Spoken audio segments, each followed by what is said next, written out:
dengan menuduh Erick Thohir cari panggung buat nyapres dan mau menghilangkan nama Anies sebagai yang membangun JIS, maka kubu Anies juga harus siap ketika publik kemudian membandingkan kinerja Anies dengan kinerja Erick Thohir.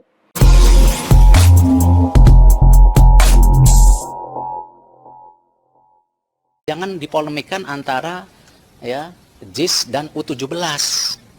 Ini niatnya supaya JIS bisa dipakai U17. Nah, niatnya itu.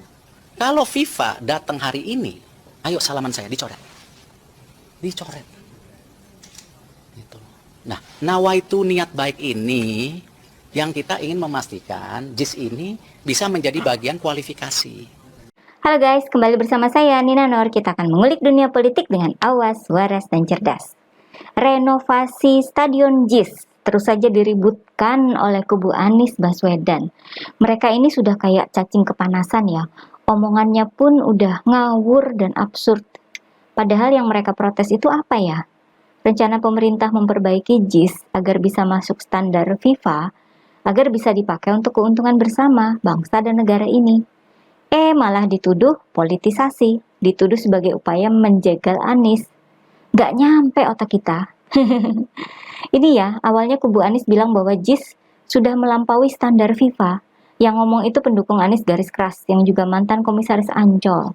Dia juga menuduh bahwa Erick Thohir sebagai ketua PSSI bikin renovasi JIS ini demi kepentingan pribadi, buat jadi capres atau cawapres. Pak Erick juga dituduh mau menghilangkan nama Anies sebagai tokoh yang membangun JIS. JIS sudah melampaui standar FIFA. Jadi standar apa dong? Standar surga. Pembelaan ini mengundang tawa dari para netizen ya, jadi olok-olokan. Saya pun sampai bikin video dengan judul JIS Standar Surga. Nah, pembelaan dari pendukung Anies tadi nggak laku, karena setelah itu muncul penegasan dari pihak yang memegang lisensi Safety and Security FIFA, Nugroho Setiawan. Nugroho menegaskan bahwa walaupun JIS dirancang dengan pedoman FIFA, tapi memang belum diverifikasi oleh FIFA.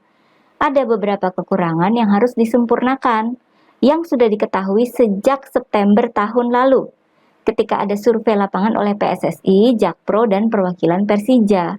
Makanya tahun lalu kan JIS gak jadi lokasi pertandingan bola. Lah tribunnya aja ambruk kan? Pembelaan para pendukung Anies pun makin terlihat lemah. Ketika pada hari Selasa lalu benar-benar diadakan peninjauan oleh Erick Thohir, Pak Basuki Menteri PUPR, penjabat Gubernur DKI Jakarta Heru Budi, dan ahlinya rumput. Yang hasilnya bahwa akses akan ditambah dan rumput juga harus diperbaiki.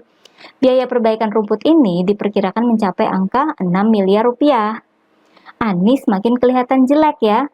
Para jubir Anies pun turun tangan. Jubir 1, Surya Chandra, menuduh peninjauan itu hanyalah drama. Dia sebut datangnya kontraktor yang menilai rumput itu aneh. Dia tuduh punya kepentingan bisnis, seakan yang meninjau JIS ini mau cari proyek rumput. Selain itu, jubir Anies juga mengeluhkan kenapa Jakpro nggak diajak melakukan peninjauan bersama. Ini sih gampang menjawabnya. Kontraktor yang datang itu memang ahlinya rumput dan sudah menangani rumput GBK. Semua kan butuh solusi cepat, satset. Apa salahnya ahli rumput dibawa buat memberi pencerahan?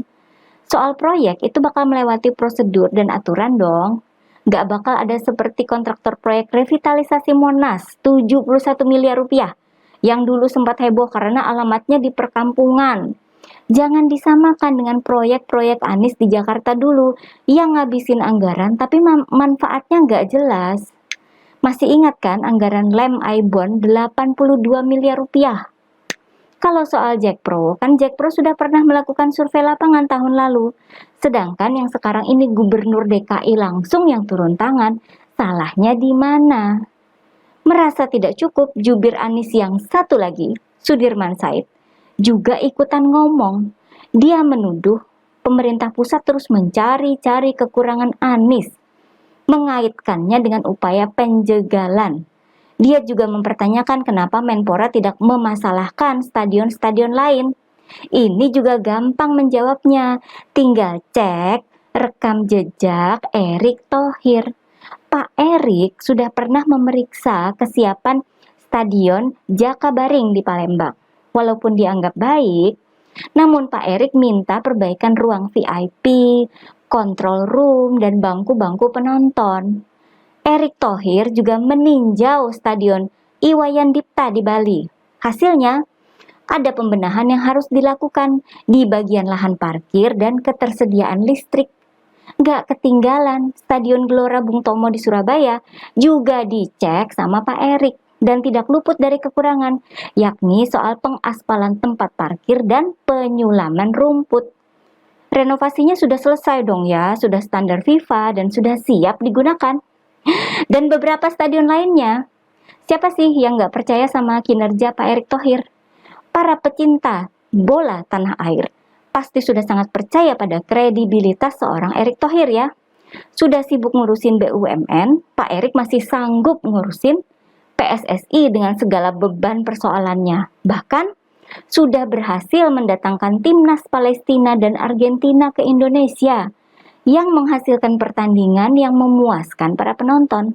Bandingkan saja sama Anies yang jadi menteri sebentar aja udah dipecat.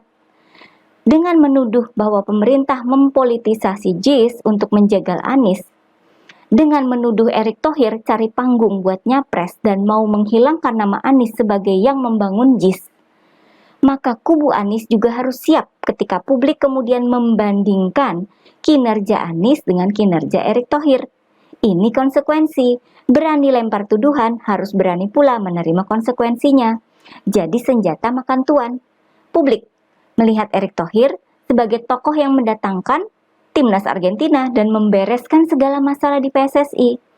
Publik juga melihat Menteri PUPR, Pak Basuki Hadimulyono sebagai pejabat yang karya-karyanya paten, bikin jalan, jembatan, bendungan, semua beres. Penjabat Gubernur Heru Budi sebagai pejabat yang gercep mengurus Jakarta. Baru beberapa bulan menjabat sudah ada hasil kerjanya, semua di bawah komando Presiden Jokowi. Orang mau kerja benar-benar malah dihujat sama kubu Anies. Semua kerja keras agar JIS bisa dipakai sesuai dengan kodratnya sebagai stadion. Siapa yang mau menggelar konser musik di JIS? Kalau hasilnya para penonton marah dan kecewa seperti kejadian di konser Dewa 19. Masih banyak lokasi lain seperti di GBK, di Sentul, di BSD yang tidak pernah menimbulkan trauma buat para penontonnya. Biaya operasional termasuk pemeliharaan JIS itu gede loh, mencapai 220 miliar rupiah per tahun. Kalau enggak dari sewa stadion, emang dari duit nenek lu, Drone. Apakah Anies dulu sampai terpikir bagaimana cara JIS mendapatkan biaya operasional sebanyak itu? Kita nggak yakin deh ya. Mungkin bagi Anies, selagi JIS dipakai buat sholat id, maka duit akan mengucur dari langit ya. Pembelaan dari kubu Anies begitu gampang dipatahkan, malah juga jadi bahan tertawaan, bikin citra Anies makin nyungsep.